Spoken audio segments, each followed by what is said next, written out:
वित्त मंत्री निर्मला सीतारमण के द्वारा आज पेश किए गए आम बजट को लेकर हमीरपुर में लोगों ने प्रतिक्रिया दी है। हमीरपुर में बुद्धिजीवी वर्ग व अन्य लोगों ने केंद्रीय बजट को लेकर अपनी मिलीजुली प्रतिक्रियाएं दी हैं। हमीरपुर में केंद्रीय बजट को लेकर ICA एसोसिएशन के पूर्व प्रदेशाध्यक्ष राजीव शर्मा ने कहा कि आज का बजट बहुत ही अच्छा बजट है और मिडिल क्लास के लिए बजट बढ़िया है, क्योंकि टैक्स स्लैब बढ़ाकर 12 लाख से ज्यादा कर दी है। उन्होंने बताया कि असेसमेंट व फाइनेंशियल ईयर को लेकर पहले ही असमंजस रहती थी, लेकिन अब इसके लिए भी स्थिति साफ कर दी गई है। वहीं एडवोकेट सुशील ने बताया कि काफ़ी हद तक बजट में राहत मिली है और टैक्स में राहत मिलने से महंगाई से भी राहत मिल जाएगी, जिसके चलते बजट काफ़ी अच्छा है। छात्रा प्रिया ने बताया कि बजट से शिक्षा क्षेत्र के लिए अच्छा है, जिससे देश के लिए भी बजट अच्छा है। उन्होंने बताया कि अर्थव्यवस्था को बढ़ाने के लिए बजट में प्रावधान किया जाएगा। उन्होंने बताया कि शिक्षा में बजट का प्रावधान होने से युवा आगे बढ़ेगा और रोजगार भी पाएगा। गृहिणी पूजा ने बताया कि इनकम टैक्स भरने के लिए स्लैब में बदलाव किया है। उन्होंने बताया कि मध्यम वर्ग के लोगों के लिए बजट बहुत अच्छा है और लोग खुश हैं। स्थानीय निवासी जियालाल ने बताया कि केंद्र सरकार को रोजगार देने के लिए भी बजट में प्रावधान करना चाहिए, क्योंकि बेरोजगारी बहुत हो गई है। उन्होंने बताया कि केंद्र सरकार का बाकी क्षेत्रों में बजट अच्छा है, लेकिन नौकरी के लिए भी प्रावधान होना चाहिए था। युवा शकुंतला शर्मा ने बताया कि पिछले 10 सालों से देश की अर्थव्यवस्था तबाह करने के फैसले बीजेपी की केंद्र सरकार ले रही है। उन्होंने कहा कि वित्त मंत्री के भाषण खत्म करने के बाद ही शेयर बाजार पूरी तरह से टूट गया है। उन्होंने कहा कि FDI बढ़ाने के लिए बजट में कोई बात नहीं की गई है। उन्होंने कहा कि बजट में कोई राहत नहीं मिली और हिमाचल राज्य को विशेष सहायता पैकेज तक नहीं दिया गया है।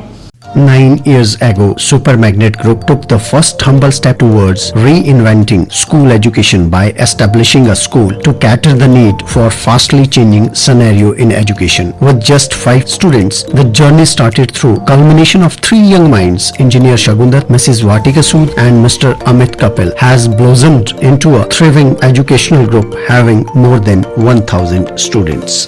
At Super Magnet, we believe that our learners, they are not only children, but they are young adults and they are growing at a very fast rate.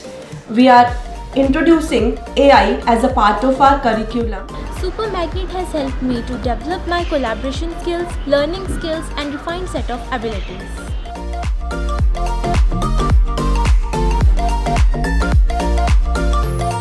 I have the opportunity to be the captain of our school team. At Super Magnet, special focus is given on the sports by our coach.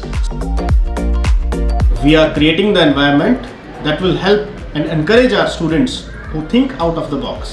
We are developing the learning techniques that will help our students to be the change makers and the leaders in the society.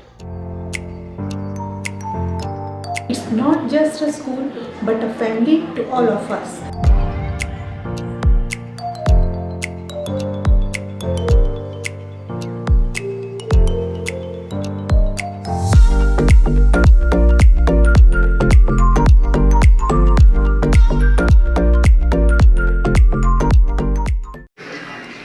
Sir, जो budget आया है वो बहुत अच्छा आया है। जिस तरह से हम देख रहे हैं, जैसे इनकम टैक्स में भी छूट मिली है, तो हर चीज़ में मतलब महंगाई में थोड़ी गिरावट आएगी और जो हम रसोई का सामान या और भी सामान देखें तो उसमें भी कमी आएगी।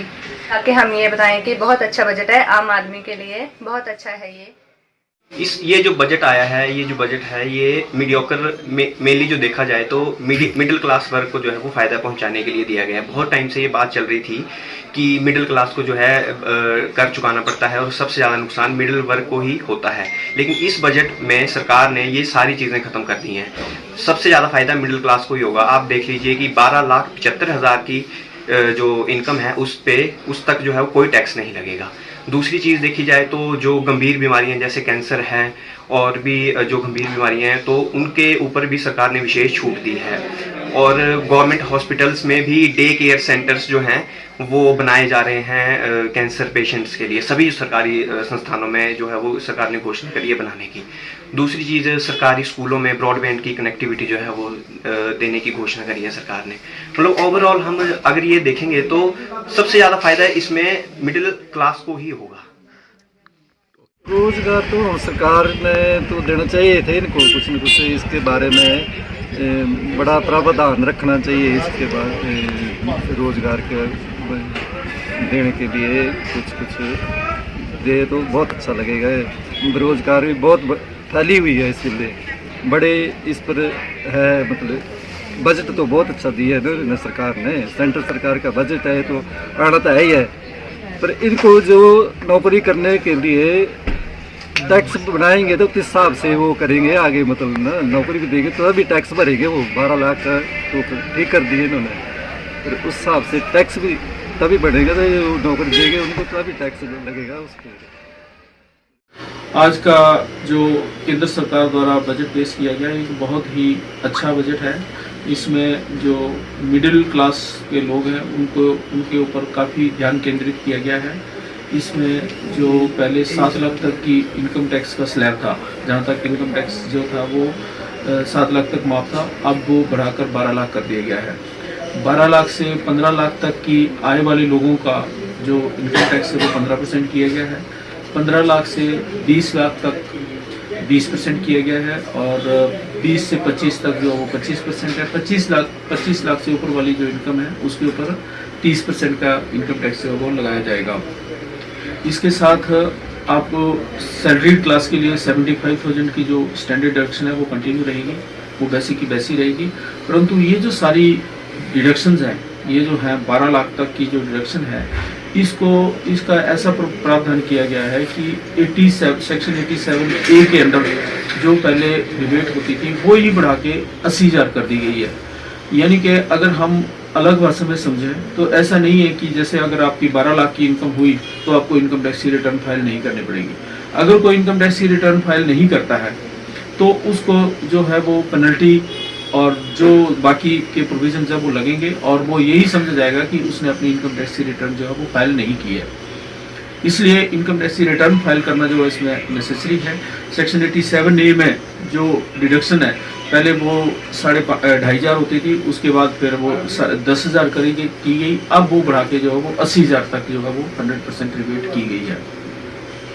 इसके साथ और भी इस बजट में जो है वो काफ़ी कुछ अच्छा ध्यान रखा गया है। मिडिल वर्ग का भी ध्यान रखा गया है। MSME के लिए जो CGT MSc की गारंटी होती थी वो जो उसकी जो लिमिट है वो 10 करोड़ से बढ़ा के 20 करोड़ कर दी गई है।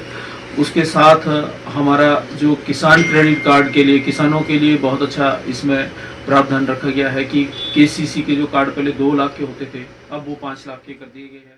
ये जैसा कि पिछले 10 वर्षों से इस देश ने देखा कि किस तरह से देश की इकोनॉमी को तबाह करने के जो निर्णय भारतीय जनता पार्टी की सरकार ने केंद्र में लिए, आज उसी के पैरेलल फिर से जो है वो बजट जारी हुआ है।